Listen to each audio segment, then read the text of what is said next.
chefs are silent keepers of tradition.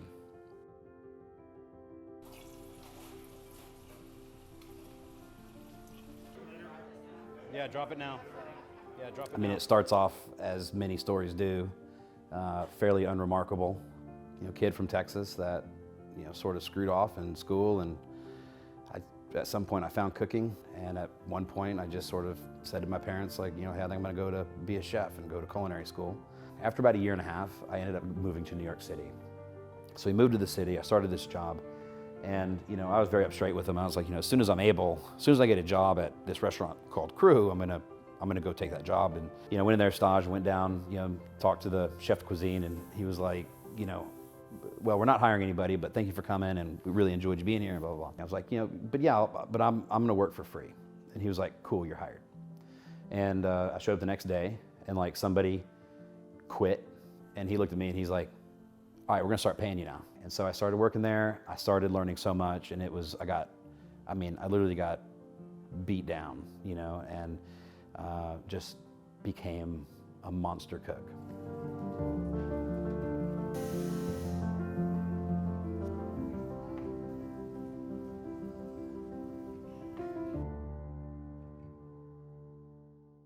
This course is a hamachi with avocado. You have a ginger saffron aioli with a umeboshi vinaigrette.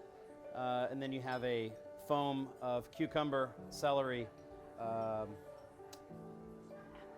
and green apple. From there, I took the job. I started Retco, and you know, it's a 12-seater. You only do, you know, a tasting menu. So for dinner, you do 2 turns. You do 24 people a day. You know, it really kind of gave that sort of really intimate, where you could talk to somebody. There were no servers. You were the server. So you would make the food. You'd pick it up and be like, here's your food. You know, just talk about food to them, and they're just like, wow, this is awesome. Because you don't really get that experience anywhere. In a restaurant, you're sort of divided by dining room, kitchen. It was really a cool dynamic that I really enjoyed. All right, everybody, real quick, guys, have your attention. We are Tasting Table. We come from New York. We are here transplanted about 7 months now, I guess going on 8 months. And man, do we love Birmingham. We had a son 2 years ago, and we'd always talked about leaving New York. When COVID hit, and then everything stopped, and we all got laid off, it really, we had to decide real quick, you know, what we were gonna do. We packed our stuff up as fast as we could, maxed out our credit cards, borrowed everything from everyone we possibly could, and then moved here. And there's a woman named Allison Burleson, and she's a realtor here. And she found out we were chefs from New York City, and she was like, oh my God, like, I entertain so much. Like, I would love to, you know, I'll set up a dinner.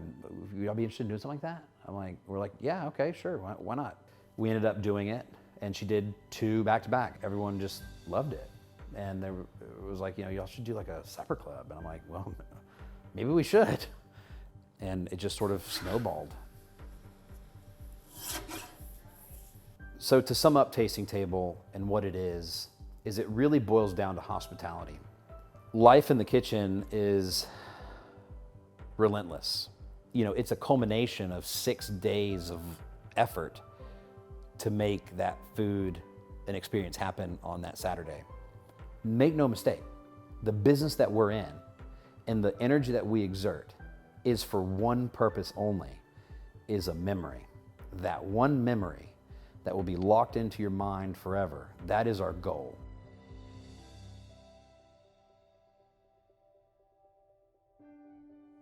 The first thing you get, can I get you something to drink?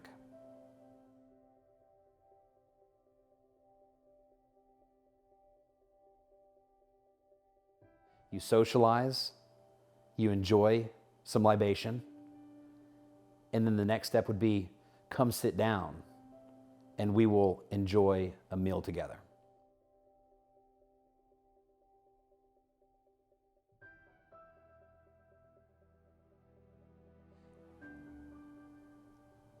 At the end of that, you are served dessert,